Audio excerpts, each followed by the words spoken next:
Pozdravljeni, sem Marja Milič in poslušate MoneyHow, prvi podcast o upravljanju denarja pri nas.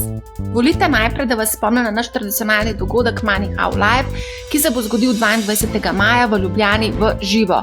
Vsebina bo pestra, med drugim bomo tudi secirali slovensko borzo, vprašali se bomo, kje smo in kam gremo. ZDA ima veličastnih 7, Evropa, Granola, Slovenija pa Sveto Trojico.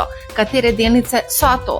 Z nami bo Blaž Brodnjak, predsednik uprave NLB, Drago Kavšak, član uprave Petrola in Peter Vlajič, predsednik uprave Erste Plavi Mirovinski fondovi, eden največjih investitorjev na Ljubljanski borzi. 1 na 1 bomo imeli tudi debato z ministrom za finance Klemnom Boštjančičem. Ena od okroglih miz bo tudi veličastni AI, ker se bomo pogovarjali z direktorjem TeamTech Defense Markom Pelhanom in Andražem Logarjem iz podjetja 3PS. Na zadnji okrogli mizi za naslovom Dobrodošli v Trumpovem šovu se bomo pokvarjali z geopolitiko in priložnostmi v obrambni in pa seveda drugih panogah ter iskanju varnega zavetja, bodisi v zlatu ali pa v obveznicah. V tokratni epizodi seciramo obrambno panogo in pa obrambne delnice. Pred mikrofonom je Rok Brezigar iz NLB Skladi, ki podrobno spremlja geopolitiko. Zdravo, Rok. Dobar dan. Evo, mi da bova danes najprej zagrizla v geopolitiko, katere so tista žarišča, ki so danes najbolj se razpletela. Na to bova pogledala obrambne delnice, tudi ETF-e bova pogledala, ki v svoje košarice vključujejo obrambne delnice. Bova pa tudi, seveda bova tudi povedala, koliko teh obrambnih delnic sploh imeti v portfelju. Pred kratkim sem dobila celo komentar, da zakaj sploh govorimo o tem, da je to nekaj umazanega, da to ni v skladu z ESG standardi, in sploh se mogoče tudi tega dotakneva. Na koncu v MoneyHow Friends bova poskočila v varno zatočišče zlata. Cena zlata je namreč prebila magično mejo $3000 za unčo, dokam se lahko še pospne. Nekateri strategi špekulirajo vse tja do $3500 za 31,1 gramsko unčo. Evo, Rok, greva kar na vročo geopolitiko. Kot sam veš, trgi ne marajo negotovosti, ki smo jo v zadnjem času res ful priča, a ne? To se odraža tudi na tečajnicah, glavni ameriški indeksi so komaj nad vodo, če lahko rečem letos, ne? Dajva mogoče najprej pogledati to geopolitiko, ker poteka kar nekaj vojen, se pravi, imava Trumpovo trgovinsko vojno, pa to recimo temu, kako bi rekla, klasično vojno, kjer se streljajo ljudje v Ukrajini, v Gazi. Trump je tudi prejšnjo soboto ali to soboto naročil napad na Hutice v Rdečem morju. Kje bova začela? Recimo zdaj, če pogledamo na zadnje, ker je Iran pa te Hutije. To je v bistvu relativno tak lokalen konflikt. No. Ta konflikt v neki širši geopolitiki niti ni tako pomemben. Mislim, je mogoče lokalno, ampak ni pa če gledamo cel svet. Je pa vprašljivo zdaj sicer, kaj bo naredil, nekaj grozi Iranu, da je vsak napad Hutijev, zdaj tudi napad Irana, ali bo zdaj kaj naredil ali ne, če bo. Jaz mislim, da tu zaenkrat še ni neke verjetnosti, neke večje vojne ali kaj podobnega. Ampak Iran kot tak je tudi relativno manjši, sicer ima dve veliki interesni skupini, ki se dotikajo Irana. Ne? In sicer imajo drugačne interese, v bistvu 3 bi lahko rekel, samo tretja ne prija zraven. Imamo Rusija, ki želi prek Irana nekako sprojecirati svojo moč v območje, ne? Prej imela Sirijo še, zdaj Sirija je šla zaradi Izraela. Ne? Tudi ta napad na Izrael strani Hamasa je najverjetneje, pač sumi se, da je orkestrirala Rusija, zato je takrat tudi politik vodilne stranke v Izraelu, če se spomnite, je bil enkrat na televiziji in je grozil je grozil Rusom, kaj se jim bo vse zgodilo. No, na koncu so jim dejansko dozeli Sirijo, ki je bila zelo pomembna geostrateška pozicija za Rusijo. Ne. Tako da, to je ena vloga, druga vloga Irana oziroma druga interesna sfera je pa Kitajska. Kitajska je pa ravno nasprotno, Kitajska si ne želi dobenega konflikta tam, namreč Kitajska ima zelo velik problem zaradi energentov, zelo pač je država, ki nima veliko naravnih bogatstv znotraj svoje države in je odvisna od tujih držav. Ne. In seveda tle Iran je super za njih, ker ni toliko povezan z Zahodom, tako da je lahko malo več pod njihovim vplivom, ampak dejansko si ne želijo pa dobenega konflikta, dobene vojne, ker to negativno vpliva na ceno nafte, ne, pa zvišujejo. Ne. In zaradi tega so tudi imeli pobudo, mislim, da prejšnje leto, da bi Saudska Arabija pa Iran skupila skupaj. Ni bilo nič iz tega, vsaj nič resnično dobrega, ampak načeloma, zato mislim, da tukaj zdaj zaenkrat ne bo nič, no, ker če bi dregnil Trump noter, ne, spravim, Trump je tista tretja, ki načeloma Amerika ne prija zaenkrat zraven, ne. Tako da sicer mislim, da bi radi samo te Hutije malo umirili, no. To je zaenkrat ta težava, ne. Če gremo naprej, recimo geopolitično, nekaj so povezani vsi te igralci, če nadaljujem to z Iranom, recimo pa Kitajsko. Kitajska je, mislim, problemi so tako s Kitajsko kot z Rusijo, da si želijo večje ozemlje in zelo težko vidim, da, mislim, zelo bojo do ustrajni pri tem. No, ne bojo kar tako ušle te želje. In se pravi, Kitajska logično s Tajvanom, ne, in s Tajvanom ima neko kulturno interes, ker je pač kao del Kitajske, ampak še bolj pomembno recimo je mogoče strateški interes, ne. Namreč Kitajska ima velik dostop do morja, ne.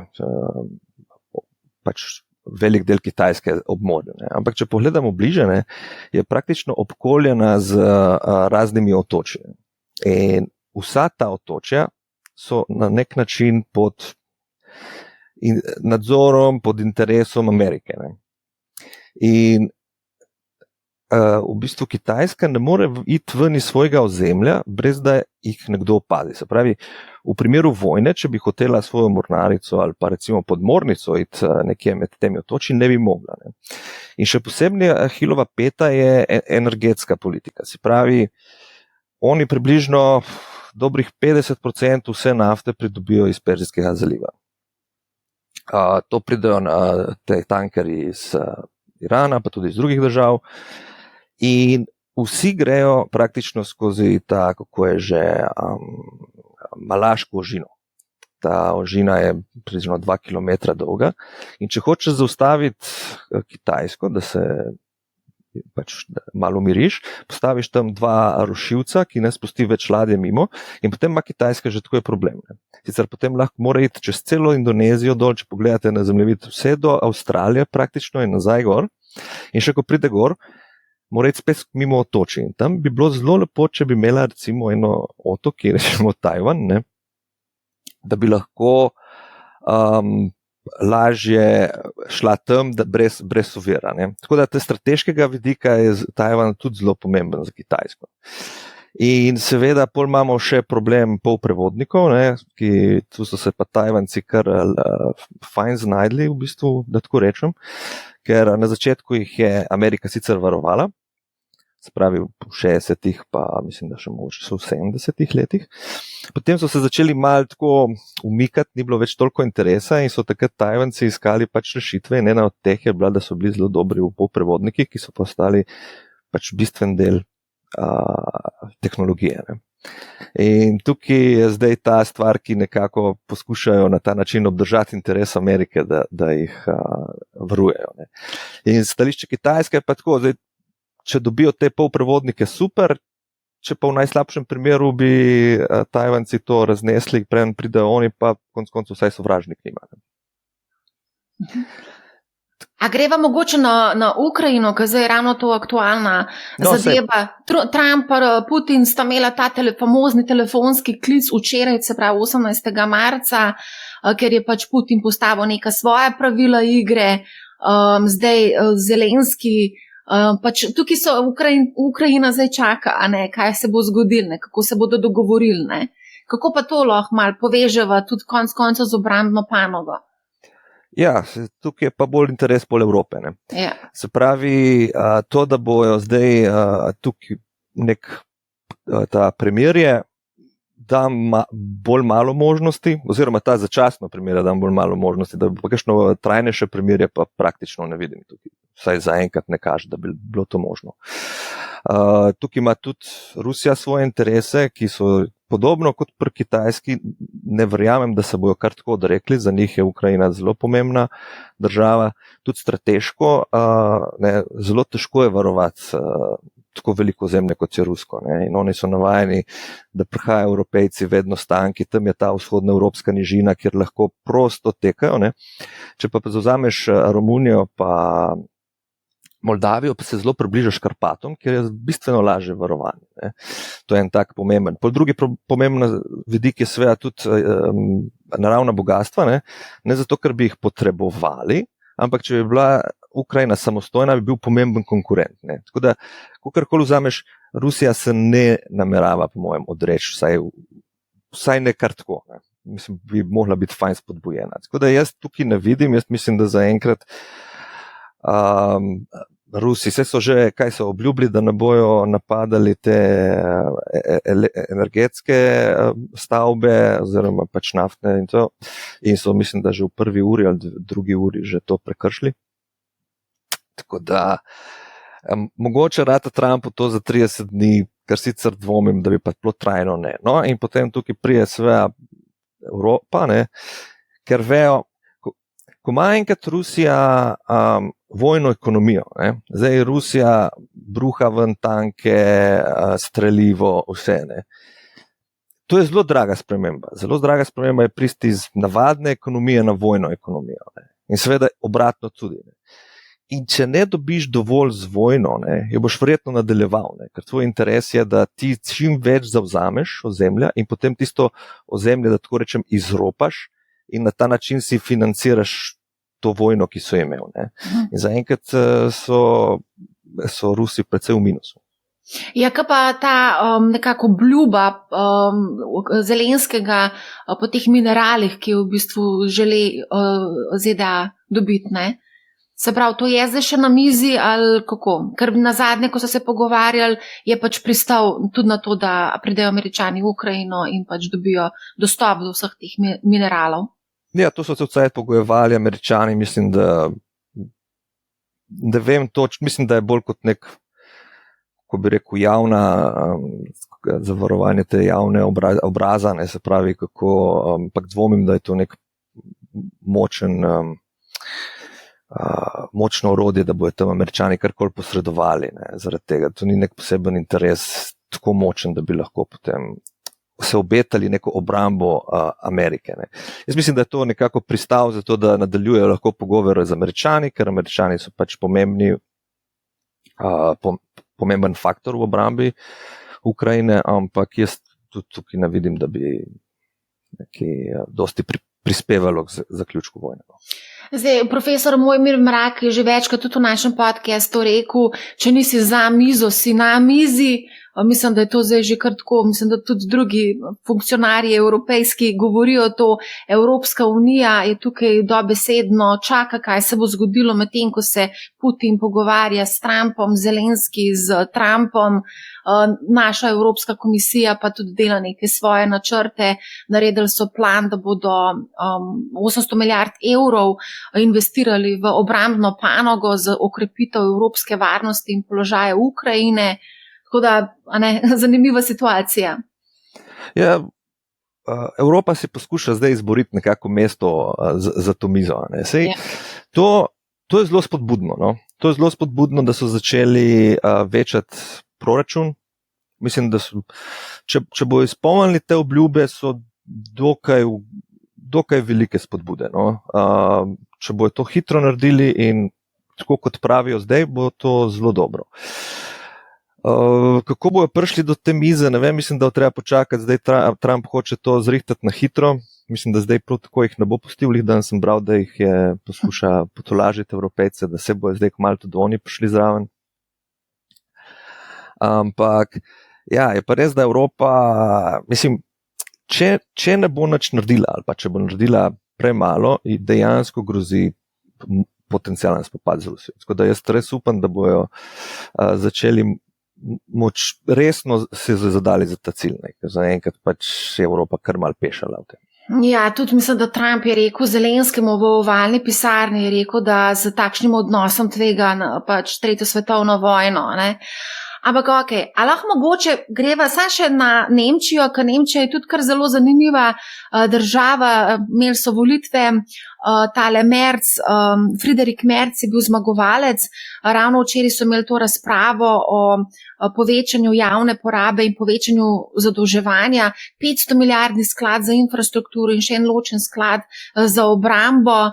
Tako zanimiva zadeva, no, pač tudi te rahljajo fiskalno zavoro zadolževanja.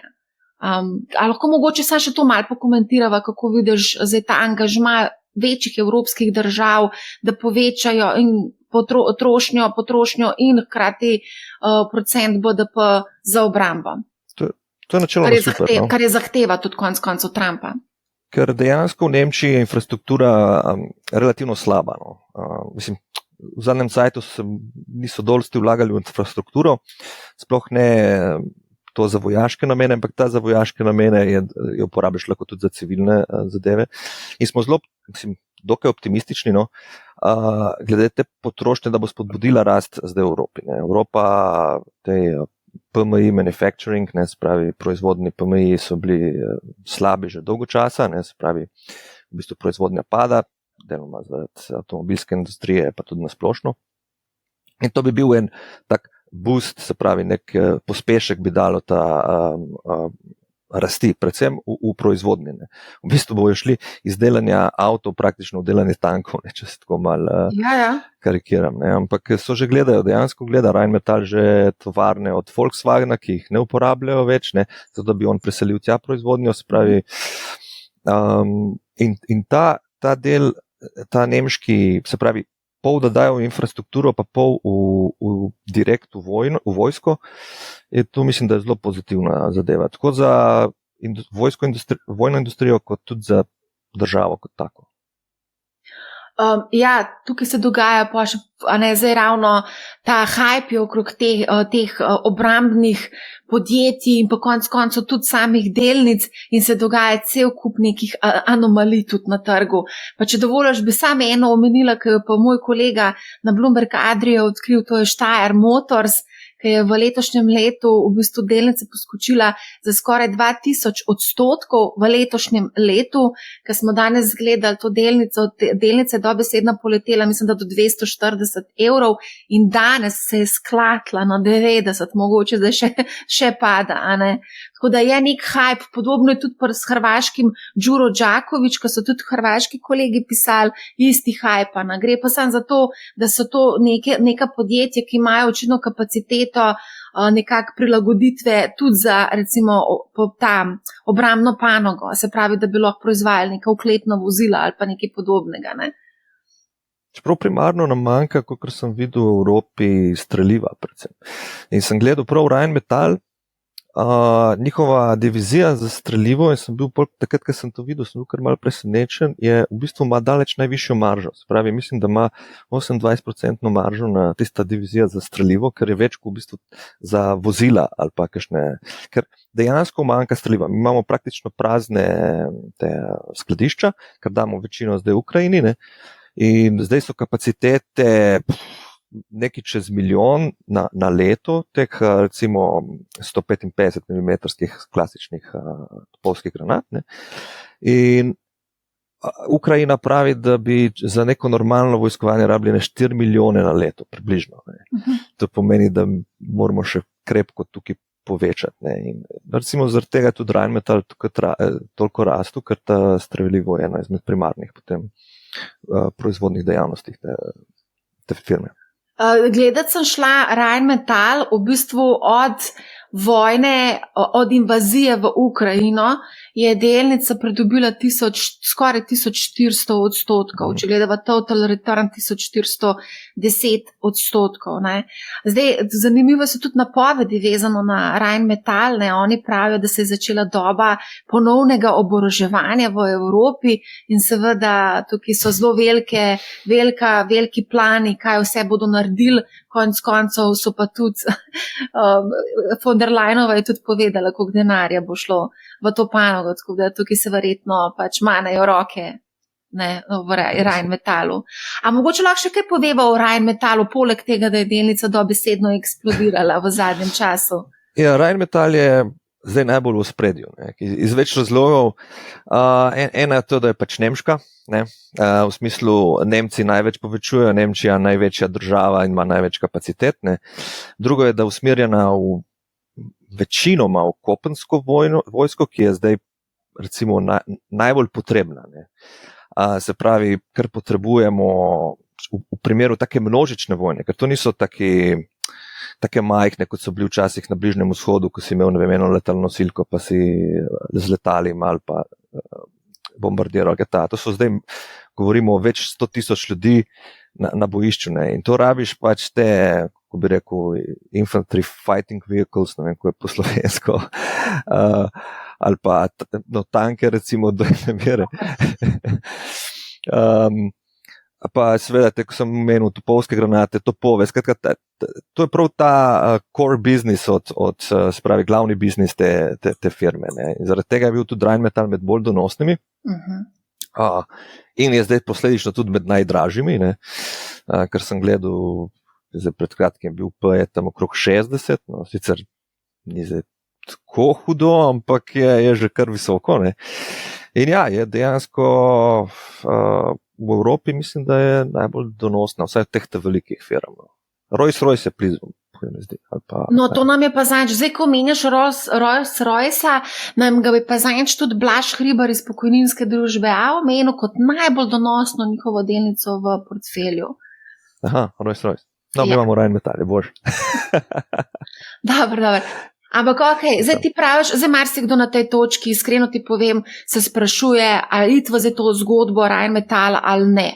A pa konc koncev, tudi ko so slišali Blaža govoriti o Rolls-Royceu, se tudi sprašujejo, da ali ne. Ali bi rekel, da je delnica precenjena že, ali misliš glede na te napovedi investiranja v obrambo, da je tu še potencial za rast? Mislim, glede na situacijo, v kateri smo, in jaz ne vem, če je precenjena. Mislim, definitivno je draga. Ne? In problem Rheinmetalla in splošno evropske industrije je, da nam primanjkuje kapacitet. Ne? Se pravi, mi bi radi imeli dosti več hitro, kot so sposobni sprocesirati. Ne? Ampak zdaj raste, mislim, da je tako dobiček kot prihodki, jim rastejo tam 30-40%, še posebej ta obrambni del, Rheinmetall ima, mislim, da je 10-20% od te avtomobilstvu, ampak itak bistveno manj pomembno. In ta negotovost bo trajala še več let. Ne? Kot sem rekel, recimo, ne glede na to, kaj se zgodi, ali Rusija dejansko zavzame en del Ukrajine, ali celo Ukrajino, ali jo odbijajo, še zmer bo na naših mejah, mislim, evropskih mejah, in še zmer bo imela apetite. Tako da mislim, da vsaj 5 let bo tukaj še potrebno vlagati tako konkretno denarja noter. Danes recimo, ko gledam Rheinmetall, vidim, da je skoraj 5% delnica upadla. Ali misliš, da je to mogoče tudi posledica teh pogovorov o potencialnem premirju? Mogoče tukaj pa investitorji vseeno vidijo, ti si rekel, da tega ne vidiš, ampak ja, mogoče pa investitorji vidijo tukaj realno možnost, da se zgodi neko premirje.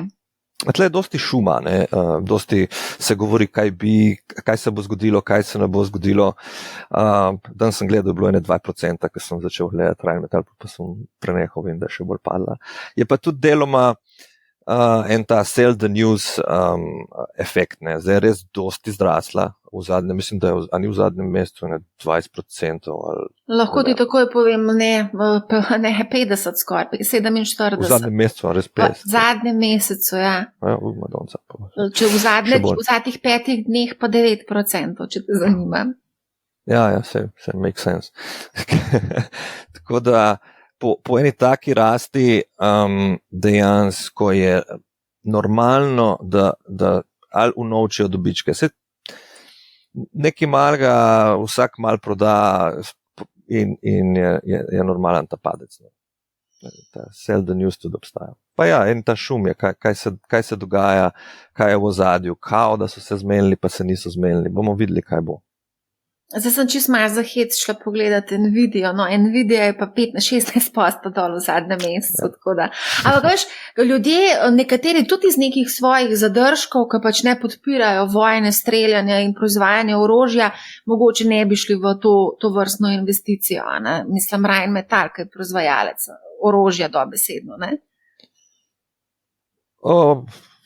Ja, mislim, iskreno, vsaka panoga kot obrambna je relativno majhna. Ne? Se pravi, v evropskem indeksu mislim, da to je 4%. Ne? Tako da se mogoče preveč...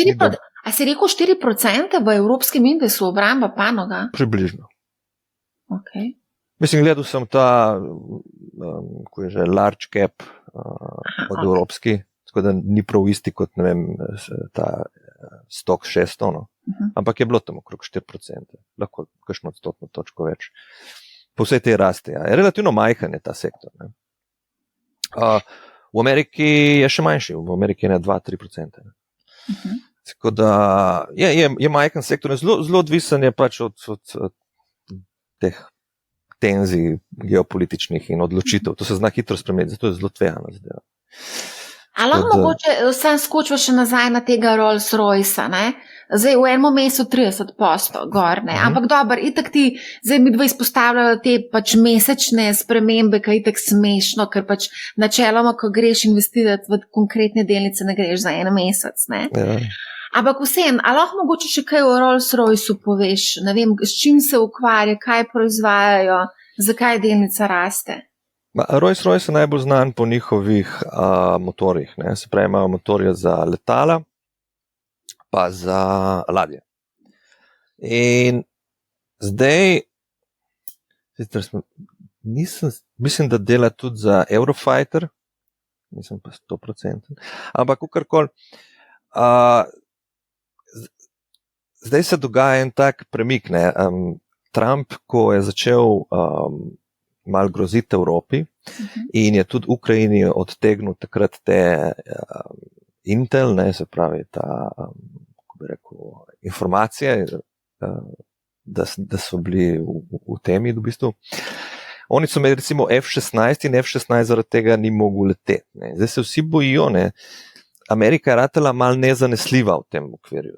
Ne. Včasih glaven pitch Amerike je bil, v preteklosti je bil, lej, kupite naše orožje, mi smo zanesljivi od vedno, pogledajte, 80 let tradicije za nami, vedno bomo skrbeli za vas. Zdaj, ne, s Trumpom so vsi začeli malo dvomiti v to. Ne.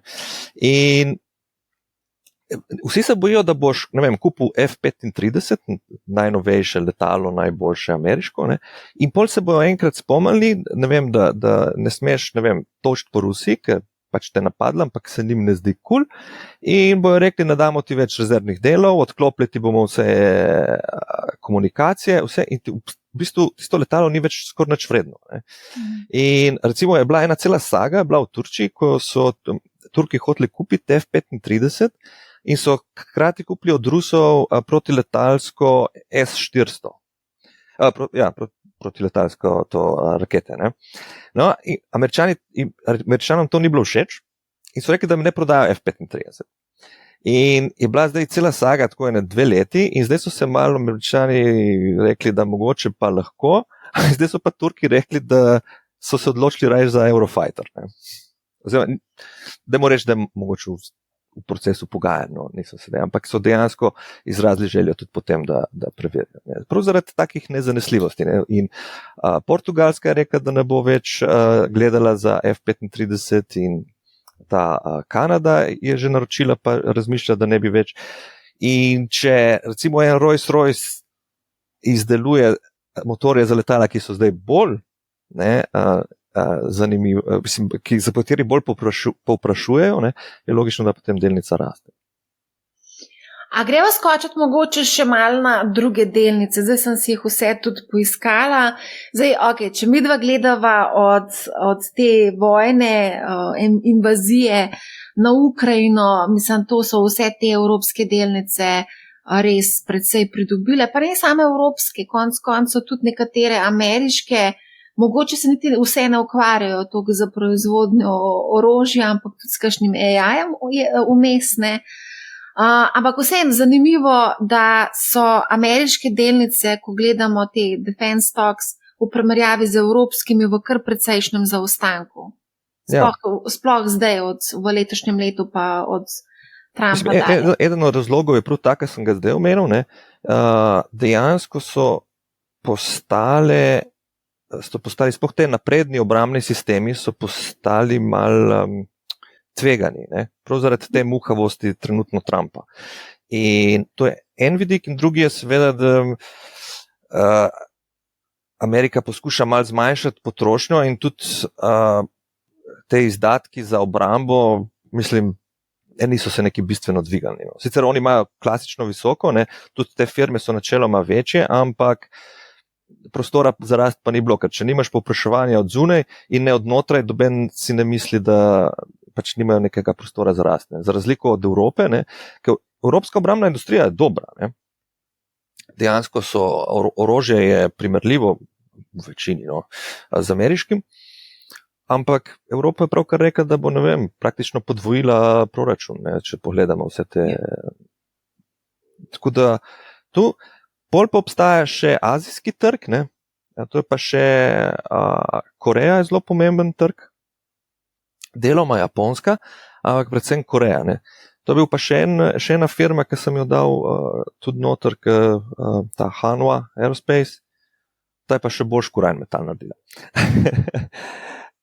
To je pa, Korejci so malo manj znani pri nas, čeprav v zadnje čase so začeli prodirati noter, predvsem zaradi tega, ker Evropejci imajo problem kapacitet, Korejci pa niti ne.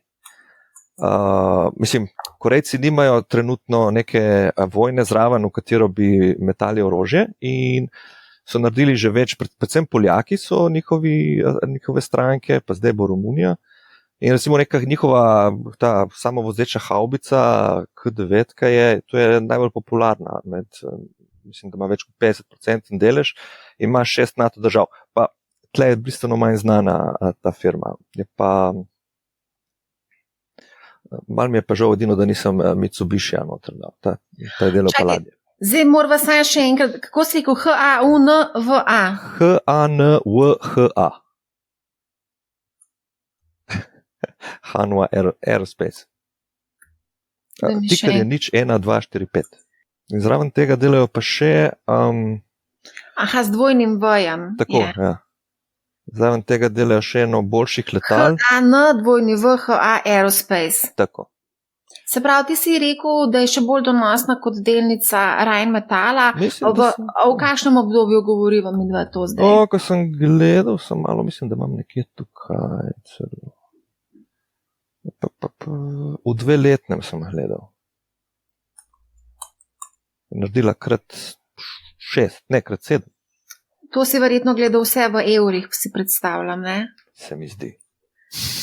Pa dobro, no, greva uč vršt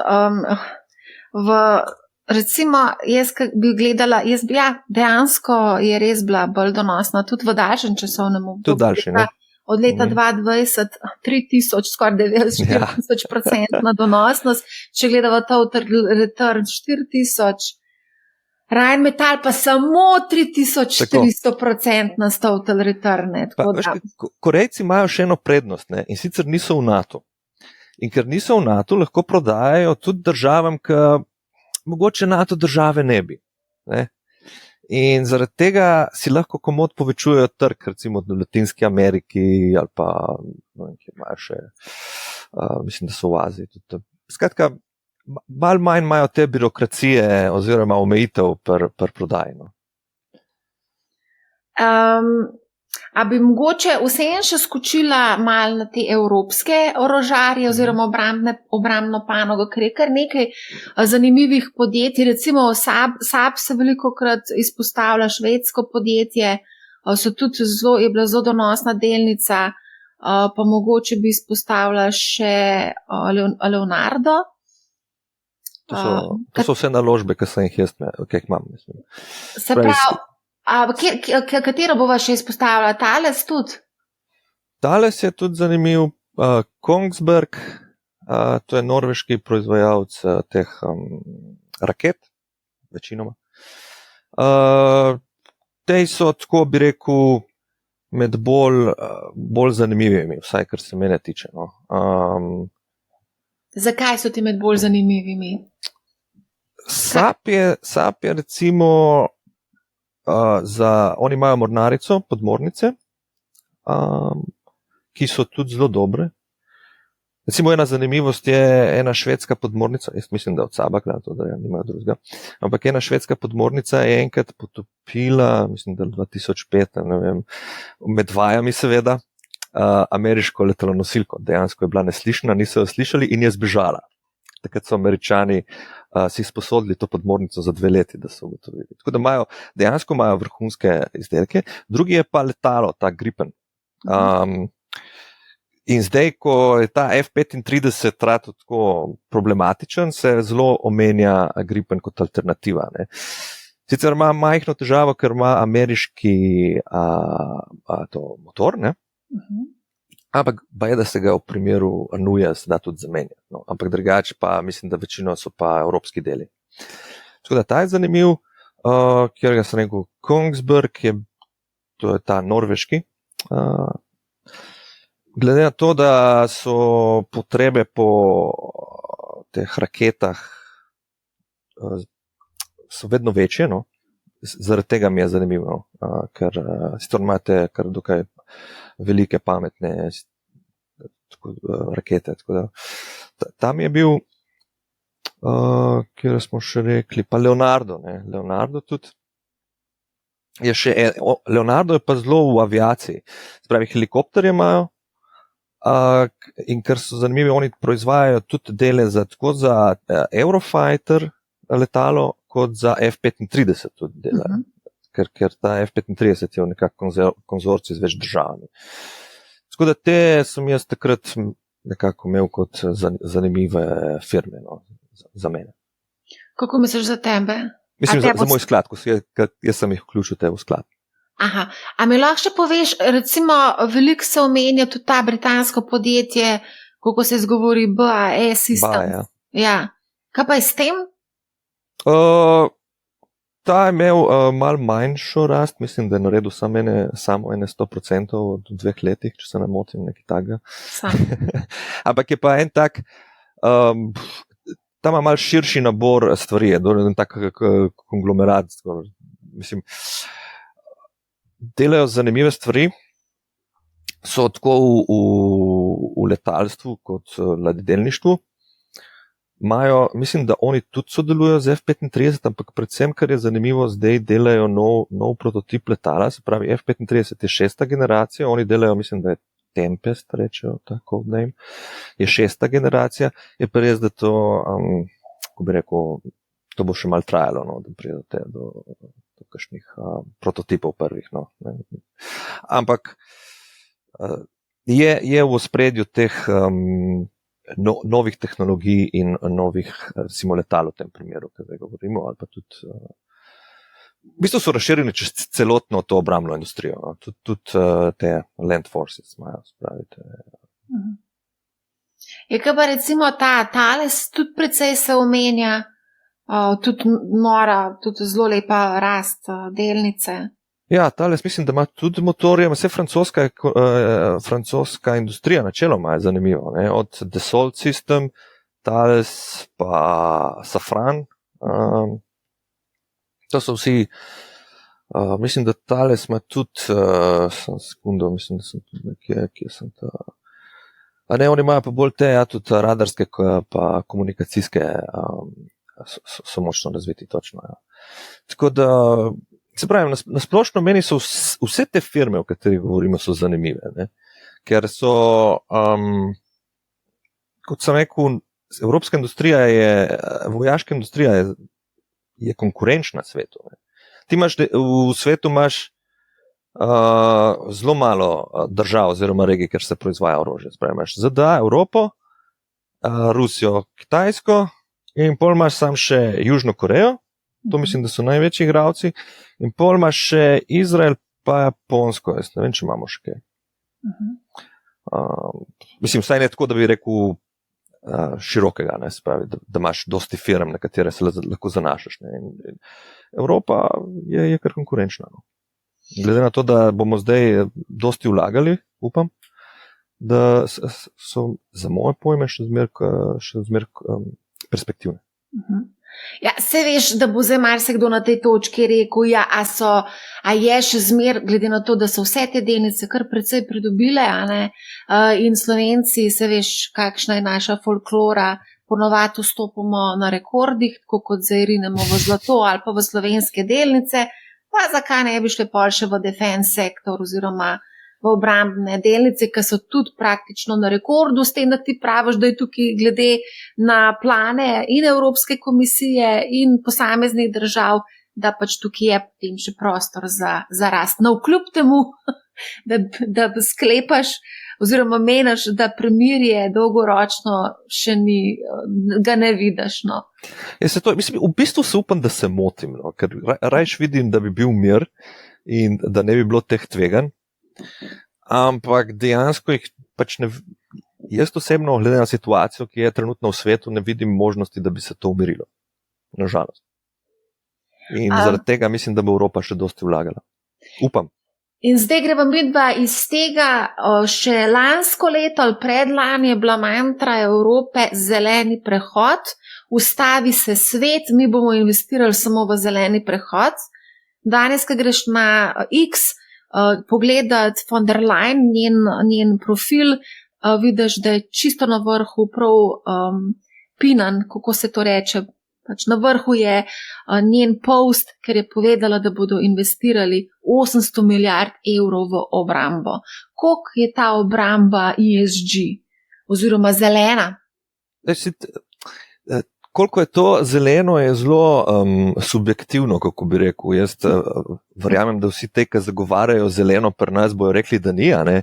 Mislim, meni osebno to, da preprečiš recimo tuji vojski, da tepta po tujih državljanih in jih pobija, da je dokaj družbeno odgovorno, to je moje mnenje.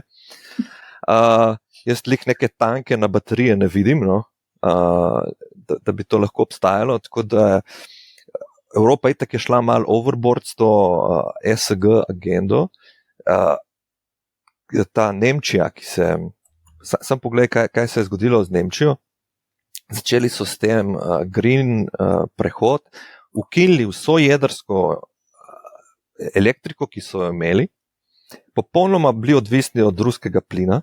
Sej, če gledamo malo, to je bila verjetno tudi ruska dezinformacija tle noter, ne, pač bivši kancler Schröder je bil pol predsednik uprave Rosnefta. To so detajli, ki niso pomembni. Ja, njegova učenka, da tako rečem, pa bila Merklova. Ne. Ampak, skratka, kakorkoli vzameš, to so naredili. Ne, in ne vem, zakaj jedrska elektrarna ni ESG, glede na to, da je Francija, ki ima največ te elektrarn, je najbolj zelena, oziroma najmanj CO2 proizvaja za proizvodnjo energije, za razliko od Nemčije, ki pa je druga najslabša, ker kuri premog. Tako da je pa res, da so zeleni nekako utaknili noter, mislim, da je 100 milijard za zeleno agendo, v teh 500 milijard za infrastrukturo. Je pa res, da to se verjetno dokaj subjektivno pol, kaj je to zeleno ali pa ne. Ja.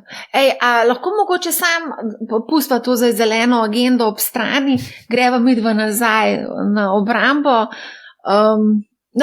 Ameriške obrambna podjetja nismo še nič omenila, največje Lockheed Martin, pa recimo Northrop Grumman, upam, da to prav izgovarjam. Pa mene je presenetilo, da v tej skupini vseh teh ameriških obrambnih podjetij tudi Palantir, ki se pa v bistvu bolj ukvarja z umetno inteligenco pa analizo teh podatkov za te neke. Ja, ker to obrambna industrija je bolj široka, ne, v smislu imaš ta hardware, ne, in pol imaš tudi software. Ne. Hardware je malo drugačen kot pri računalnikih, ne, tu govorimo o tankih pa o letalih. Ampak ja, je potreben software. Sej večino napredka glede obrambe, da tako rečem, je bilo narejeno na softwareu. Mislim, te rakete, ki so tako hardversko, niso bistveno drugače kot 30 let nazaj. Ne. Ampak je pa res, da Palantir, zdaj ne vem točno, kakšen odstotek spada pod obrambno, pa koliko spada pod privatno, vem, da imajo oboje. Sem pa gledal te ETF-e, pa dva največja, ali prvi, pa tretji, zdaj sem pozabil, ima noter največji delež Palantirja. Ja, se zato te sprašujem. Ja. Ker je tako malo, A je to sploh, a je pa sploh to, ne. Dobro, se pol dodajajo še nekatere druge, Rheinmetall, pa Safran, pa podobne, te Biosystems, ne.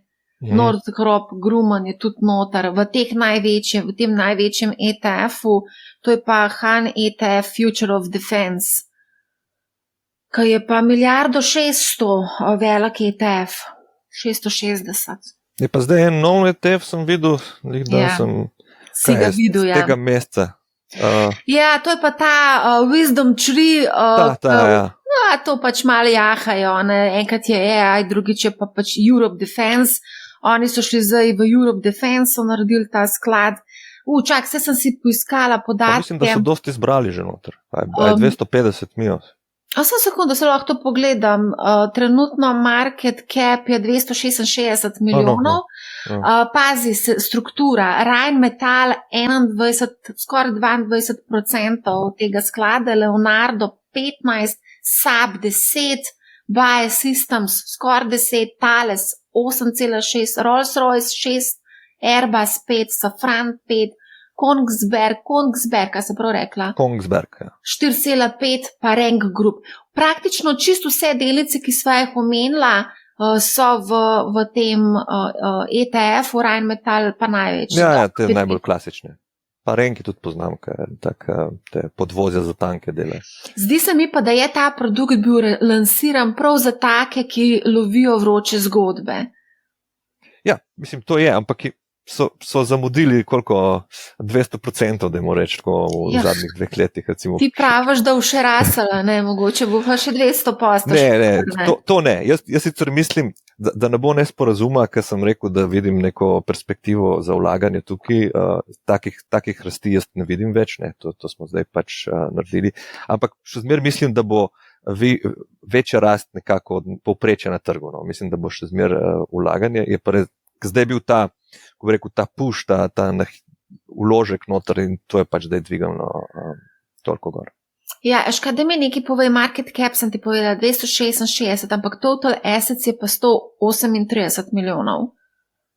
Ne, se pravi 138 milijonov, ta fund. Zelo, da sem videl tudi jaz nekaj 130 milijonov. Ja. Sem še to, mogoče, kar se same cene tiče, 0,4 so v bistvu celotni stroški tega sklada. 0,4. Drugače pa tega, meni je bilo zanimivo, ker sem gledala te ETF-e, ki so bolj na temo defense, ko si ti razlagal, da ti je zanimiva Evropa, pa mogoče tudi kakšna Koreja, Južna Koreja, ampak te ETF-i imajo pa 60% Amerike noter. A na United States recimo 60%, ampak kot si rekel, Palantir je pa pač pol na prvem mestu. Ne? Ja, koliko je 7-8% ima Palantir. 7%, ja. Ja, mislim, se spada pod defense, sam iskreno, kadar je kar velik delež. No, ja. Zdaj, a veš, kako ljudje razmišljajo, ne? Kupiti posamično delnico ali pa kupiti ETF, ne? Zdaj, če rečeva posamična delnica, mislim, da Rheinmetall pa nekatere te druge delnice, če gledava samo pač ta znesek, mislim, da koliko pride nekaj čez 1000 evrov. Biosystems recimo 1665 evrov. Ena delnica. Ena delnica, Palantir 85, ampak čakaj, sam še Rheinmetall pogledam na hitrico. 1374, ne. Zdaj, sam ETF, mogoče cenovno gledano, lažje prideš čez, kakor pa da. Pa je manj tvegano, neko karkoli vzameš, vedno ima fajn manj razpršitno, razen, mislim, Moraš vedeti, kaj delaš, če vlagaš v eno delnico. Že v bistvu meni ta sam defense je že precej tvegano. Ne? Okay, moram nazaj se povleči. Wisdom Tree Europe Defense UCITS ETF 2258 €, ampak dobiš pa košarico razpršeno. Oh, wow. A toliko je en lot? Ne vem, jaz sem zdaj vrgla v Yahoo Finance in pač tle 2258. Ja, pa moraš imeti neki denarja, da daš not. Ja. Pač recimo zdaj, ko razmišljaš, ti si rekel, da če kupuješ posamično delnico, moraš razumeti, kaj se s to delnico dogaja, moraš spremljati vsako posamezno delnico, a ne, tudi pač, ne vem, nekako odločiti se na neki točki, kdaj jo boš prodal, a ne. Daj mogoče povej za nekoga, ki zdaj razmišlja, iti v to zgodbo, v posamične delnice, ali pa mogoče ta ETF, kad cenovno gledano 0,4%, ampak kot si videl, 2,258 €. Mislim, načeloma bolj kot to, da moraš vedeti, kaj ta delnica dela, je bolj, da moraš biti pripravljen, moraš vedeti, kaj pomeni kupiti eno delnico. Eno delnico pomeni, da si zelo izpostavljen tej firmi. Ne? In to, da zgubiš velik del premoženja zaradi nekih stvari, ki so specifične za eno delnico, je pač dosti bolj verjetno, kot če kupiš eno košaro delnico v ETF-u. Ne? Pač logično, bolj ko razpršimo, manj tvegamo. Tako da jaz osebno za vlagatelje, ki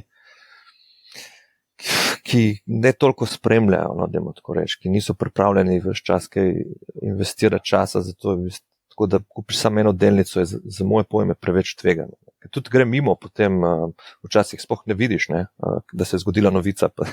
Ja. To se meni zgodilo pri kitajskih delnicah, nekaterih posameznih, nisem tako natančno spremljala, pa se je pa zgodil Xi Jinping, pa je rekel, tega se pa mi ne gremo, pa je delnica takole dol pikirala. Saj, take stvari, ne. Ja. A greva mogoče sam še malo pogledat, ne vem, zdaj nekaj so se pogovarjala, predcenjene, podcenjene, zdaj ti si omenjal že kazalnik PE, ki pokaže razmerje med ceno in dobičkom na delnico. Kaj kako v bistvu zdaj gledati na te delnice, kako gledati na to panogo?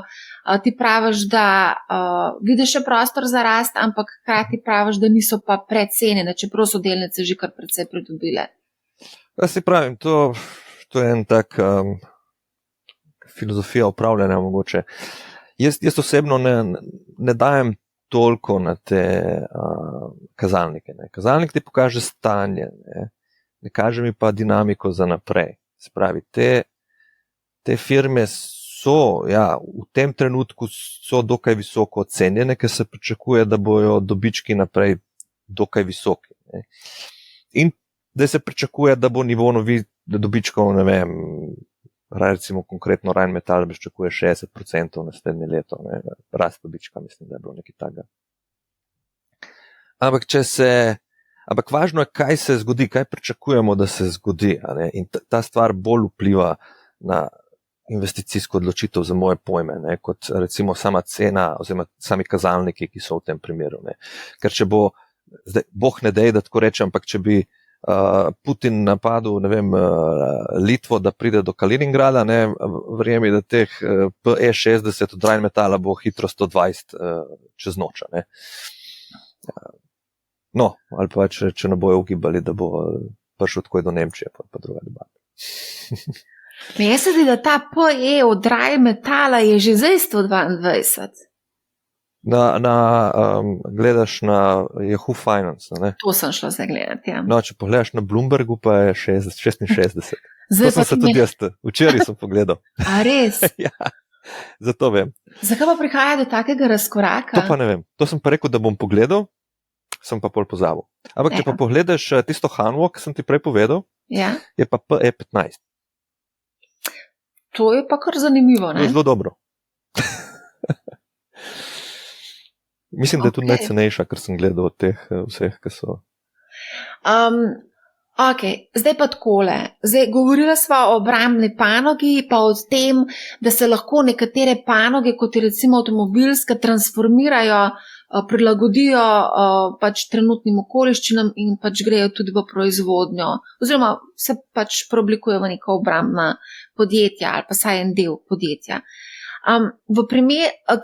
Kje recimo sektori meniš, da bi lahko še bili recimo zanimivi z tega vidika, te transformacije?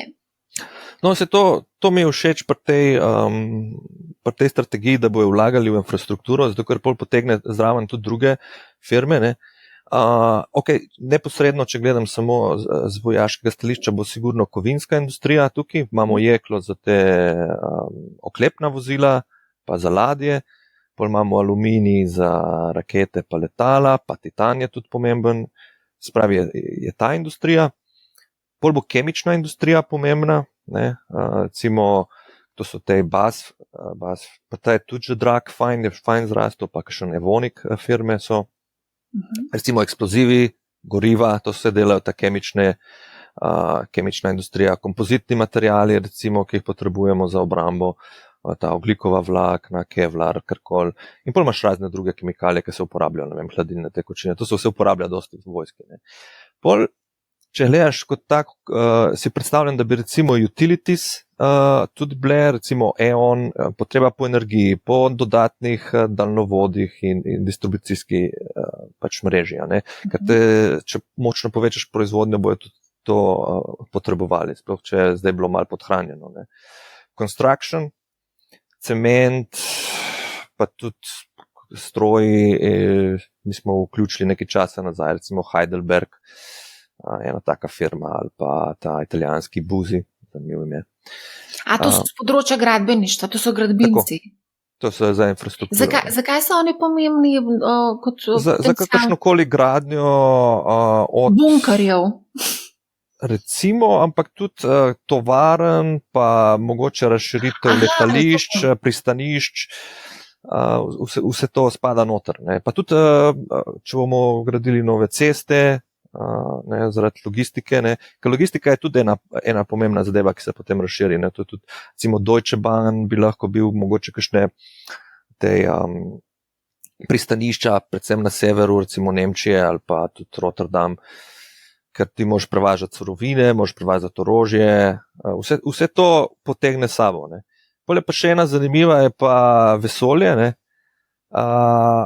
Zdaj je bil ta Starlink, ne, Musk, že cel cajt nekaj tako malo omenja, da ta Starlink, vedno se vsi bojo, da bo odklopil v Ukrajini, čeprav polje Musk rekel, da sigurno ne bo, ampak mislim, da je zato, ker pa še tudi pritiska, ker so se začele države oddaljevati zdaj od tega. Sicer za enkrat še nima konkurence, trenutno.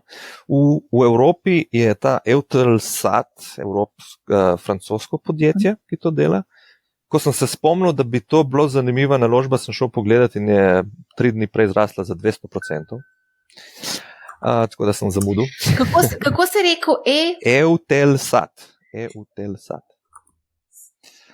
No, oni proizvajajo zelo podobno, rahlo slabša latenca je, pa mogoče malo lažje. Je fajn zrasla, ne? Eutelsat v enem mesecu 300%. Ja, v bistvu to v par dnevih naredilo, ne. Ja, ok. Jaz vidim za tlele mesečno, pa vidim, da je 300%. Ja, ampak če pogledaš graf, je kar ga odnesel. Vidim, ja, špička, ja. Ampak, recimo, zato ker oni imajo tudi konkurenčen, ker je največji problem, razlika med njimi pa Starlinkom je pa, da zaenkrat manj prenosen in zaradi tega še ni tako dober. No. Ampak delajo pa na tem, da bojo naredili Iris, ta konstelacijo, ki bo isto kot Starlink, to bo leto 2027 do 30, tam nekje bojo začeli. No. Ampak recimo še ena zanimiva firma. Zakaj je bila ta špička? Od Eutelsata? Ja. Ker so se začeli govoriti, da Starlink, da bi lahko da bi odklopil. Ga ukinil, ne odklopil. In potem rata nezanesljiv. Ne. A je točno, to je bilo zdaj v začetku marca, vidim, ja. Zdaj pa še ena zadeva, ki si glih kemijsko panogo omenjal. Na Bloomberg Adri smo se pogovarjali, ko se je kolegica pogovarjala z Alešem Skokom, predsednik uprave Cinkarne Celje. In on je seveda tudi omenil, ja, lahko bi kemijska panoga tudi imela od te vojne, ne korist, grdo se sliši, ampak Ampak nekaj drugega je rekel. Rekel pa je, da vidijo večjo priložnost v primeru, da pride do premirja, zaradi tega, ker se bo obdelala obnova Ukrajine in bo pač veliko se investirali v gradbeništvo, v infrastrukturo in tako dalje. No, sej, če bi prišlo do premirja, mogoče bi, zdaj odvisno spet, kako gledamo zdaj to premirje, če bi prišlo do realno gledano, tudi če pride do premirja, se bomo mogli še zmeraj oboroževati. Ampak dajmo reči v idealnem scenariju, da ne bo treba se več toliko oboroževati, bomo še zmeraj mogli zelo podobne firme, ki smo jih prej omenjali, za to infrastrukturo, bi jih tako porabili za Ukrajino. Še zmeraj boš rabil construction, ker to boš moral obnoviti mesta. Mogo boš kemično industrijo, zaradi tega, ker smo rekli, pa tudi kemična je tudi fajn za kmetijstvo. Recimo, ker Ukrajina je močno usmerjena, te fosfati pa to gnojila. Še zmeraj boš rabil logistiko, še zmeraj boš rabil tudi telekomi bi znali biti, pa banke, banke zaradi financiranja. In tle mogoče bi bilo priložno za kakšne avstrijske banke, ki so malo bolj mogoče nagnjene v tisto smer, ima več izkušenj, ni Raiffeisen, se mi zdi, ali pa kakšna taka. Zanimivo, ne? Ja. A bova zdaj potegnila črto pod to obrambno panogo in neko sklepno misel, ker pol moramo pa samo še eno stvar obdelati, poleg seveda zlata moramo obdelati še to korekcijo, ki se zdaj zgodila ali vse dogaja. Da je mogoče samo eno sklepno misel pri obrambni panogi, če bi želel nekdo investirati, kolikšen delež se izpostaviti tej panogi, na kaj moramo biti pozorni. Ja, skratka za obrambno panogo mislim, da bomo imeli še v naslednjih 5 let, da bo še tveganja, da bo še dovolj velika, da bo obrambna panoga bila nadpovprečno donosna, dajmo tako reči. Ne verjamem, da se bojo da bojo take rasti, kot so bile zdaj, ampak mislim, da bo nadpovprečno rasla še zmeraj, čeprav so vrednotenja visoka. Ne bi pa svetoval ljudem, da dajo več kot 10% svojega premoženja v kakšno tako stvar. To je dokaj ozek pa tvegan segment investiranja. Ja, res je zelo ozek in tvegan tudi, ne? Ampak ja, se veš, kako je, pač ljudje, ki slišijo, da je nekaj na rekordu, se začnejo spraševati, aj še priložnost za vstop in koliko še lahko zraste. Sej vem. Največ vplačil je ponovadi na vrhu. Točno to.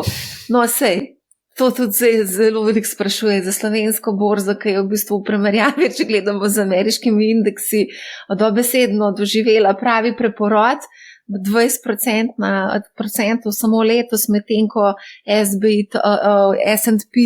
komaj plava nad vodo. Daj mi povej, kako recimo zdaj ti kot upravljalc gledaš na te korekcije? Zdaj je te korekcije večkrat smo rekli 10-20% na letni ravni, večkrat na let, ni to nekaj, kar bi smeli presenetiti, ampak ljudje so še vedno zelo presenečeni, ko se to zgodi. Ja, to korekcija predvsem na ameriškem trgu. Recimo v Evropi, Evropa je kar solidno rasla, Kitajska je tudi solidno rasla, ampak ja, Amerika je pa malo klecnila, ampak to je dokaj normalno. Lani smo rasli, mislim, da za 30% je rasla Amerika, predlani malo manj, ne dosti manj. In ko imaš, recimo 2 taki leti, take rasti, to je, normalno. Tudi pri nas pač pričakuješ, tudi ne vidim dobenega hujšega tveganja, ki bi lahko sprožilo neko večjo korekcijo ali pa recimo sploh, da ne govorim kakšne recesije v Ameriki. Ampak trenutno. Vi upravljalci premoženja imate eno bolezen in sicer, da ste vsi skozi biki. Mislim, če lahko rečem bolezen, pač ste žval, bik. Mogoče, deloma.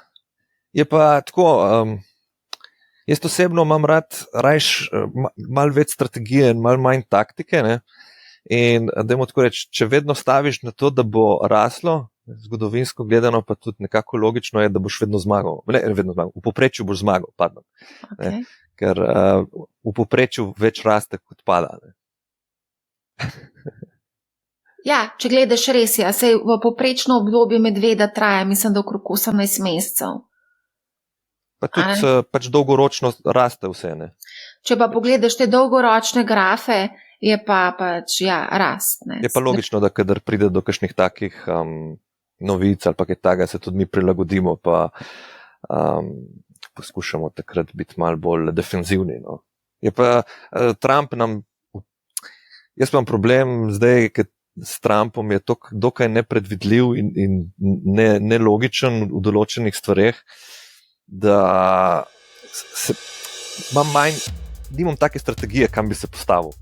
Mal niham cel cajt. To mi ni tako všeč. Jaz mislim, da nisi edini, jaz mislim, da vsi nihamo skupaj s Trumpom vred, ker je res čista schizofrenija. Danes je ta carina, jutri je ta, pa se mal premisel za en mesec, pol spet udar z roko po mizi, pol hoče priklopiti Kanado, pol hoče Grenlandijo. Skratka, res zanimivo obdobje, tudi z vidika novinarstva lahko rečem, da nam ni dolg čas, ne? To pa definitivno. Tako da, Okay. Jaz mislim, da smo zdaj obdelali vse, kar je vezano na obrambno panogo. V tej panogi se bomo še pogovarjali, ampak mislim, za nekako uvod v to panogo pač smo naredila. Zdaj za tiste, ki so mogoče malo bolj občutljivi na to obrambno panogo, ne moramo jo ignorirati, to se zdaj pač dogaja. Tudi pokojninske družbe, ki so rekli, da bodo v skladu s svojimi nekimi standardi investirali, gredo v te zgodbe, tako da tudi vzajemni skladi in tudi drugi. Tako da, Rok, ful ti hvala za odlično debato. Mi pa se zdaj vidimo v nadaljevanju še v Money How Friends, ker bomo spregovorili par besed o zlatu. Tako da vsem hvala, ker ste spremljali Money How. Poslušajte Money How, ne bo vam žal in lep pozdrav.